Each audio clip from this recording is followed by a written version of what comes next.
60-an. Sahabat, pernahkah Anda perhatikan bagaimana gaya para orang tua kalau sedang berbicara?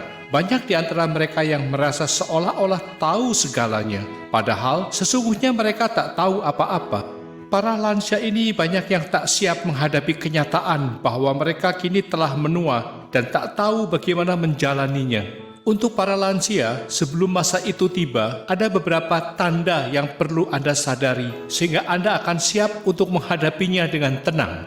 Apa sajakah tanda-tanda itu? Pertama, orang-orang di sekitar Anda akan terus berkurang jumlahnya. Sebagian besar generasi di atas Anda, termasuk orang tua Anda, mungkin telah berpulang. Bahkan bisa jadi pasangan Anda pun segera menyusul dan mendahului Anda. Sementara teman-teman seangkatan Anda belum tentu kondisinya sehat dan terawat, sehingga bisa menemani Anda.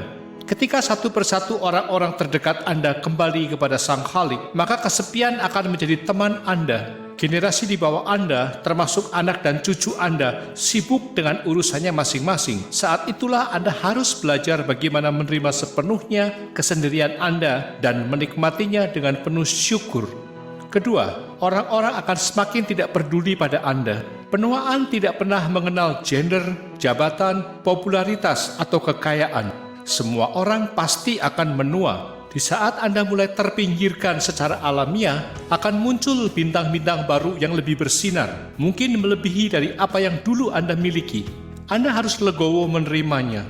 Jangan biarkan iri dengki merajai hati Anda. Ketiga, kesulitan akan terus bertambah. Seiring waktu memasuki masa lansia, risiko degeneratif akan menyertai osteoporosis, penyakit kardiovaskular, gangguan syaraf, kanker, dan seterusnya selalu mengintai dan menyergap tiba-tiba tanpa Anda bisa menolaknya. Anda harus menyadari bahwa tubuh Anda sudah tak lagi kuat.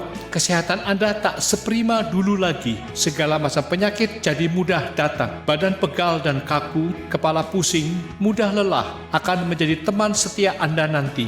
Mempertahankan sikap atau pikiran positif dan berolahraga dengan tepat secara rutin harus Anda disiplinkan untuk membantu merawat kesehatan Anda. Keempat, kembali seperti bayi. Pada awal Anda dilahirkan, ranjang adalah tempat pertama Anda. Kelak, setelah Anda menyelesaikan siklus kehidupan, Anda akan kembali lagi ke ranjang. Bedanya, kalau dulu Anda dirawat ibu Anda, kini Anda dirawat orang lain, suster misalnya.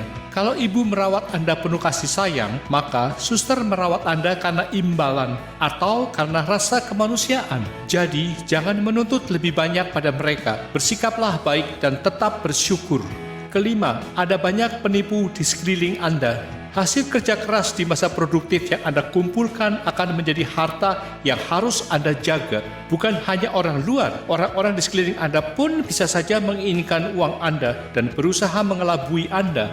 Anda harus waspada terhadap berbagai modus penipuan seperti tawaran investasi dan proteksi, undian berhadiah, informasi palsu yang disampaikan melalui telepon maupun pesan singkat, tawaran makanan atau sampel produk dan sebagainya. Begitu Anda lengah, apalagi sikap Anda terkesan bodoh, maka habislah simpanan Anda. Jadi, penting untuk melindungi harta Anda dengan baik dan membelanjakan uang dengan bijak, karena Anda takkan pernah tahu nasib Anda di hari esok. Lalu, bagaimana cara menjalani kehidupan di usia 60 tahun? Jalanilah kehidupan ini apa adanya, tak perlu ngoyo. Selalu bersyukur atas semua berkah yang Anda terima. Nikmatilah hidup dengan baik selagi masih bisa, karena semakin menua, kesempatan pun akan semakin berkurang. Hargai dan jagalah segala yang Anda miliki. Itu adalah hasil dari cucuran penuh Anda. Tak perlu ikut campur urusan orang, meskipun itu anak atau cucu Anda sendiri, apalagi sampai membebani diri sendiri. Selalu gembira dan berpikir positif, tak perlu berpikir aneh-aneh, apalagi suzon kepada orang lain. Tetap bersikap rendah hati, karena usia tua tak menjamin Anda lebih pintar atau lebih tahu dibanding yang lebih muda. Sikap sok tahu, sok pintar, sok pengalaman, dan seterusnya hanya akan berujung merendahkan orang lain. Mulailah mempersiapkan mental dan belajar melepas keterikatan duniawi. Ketika waktunya tiba, maka kita akan bisa meninggalkannya dengan tenang dan ikhlas. Jadi, apa hikmah yang bisa kita petik dari video yang diinspirasi oleh bukunya Zhou Daxin ini? Pertama, the sky gets dark slowly yang artinya langit akan menjadi gelap perlahan-lahan, menggambarkan siklus hidup manusia, bahwa semua orang semakin lama akan menua dan akhirnya pergi. Kedua, hidup berlalu begitu cepat. 20 tahun yang lalu Anda masih gagah, sekarang rambut Anda sudah beruban. Ketiga, gunakanlah waktu yang tersisa dengan sebaik mungkin. Nikmatilah sisa usia dengan penuh syukur dan sukacita. Keempat, semakin bertambahnya usia, semakin sedikit kesempatan yang Anda miliki. Lakukanlah segera hal-hal baik yang ingin Anda lakukan. Jangan menundanya sampai besok, karena belum tentu Anda dianugerahi hari esok. Sahabat, jika inspirasi ini baik dan bermanfaat, gunakanlah kesempatan yang Anda miliki untuk membagikannya pada orang-orang yang Anda sayangi, khususnya para lansia. Berbuat kebaikan janganlah ditunda sampai nanti atau besok, karena belum tentu kita memilikinya.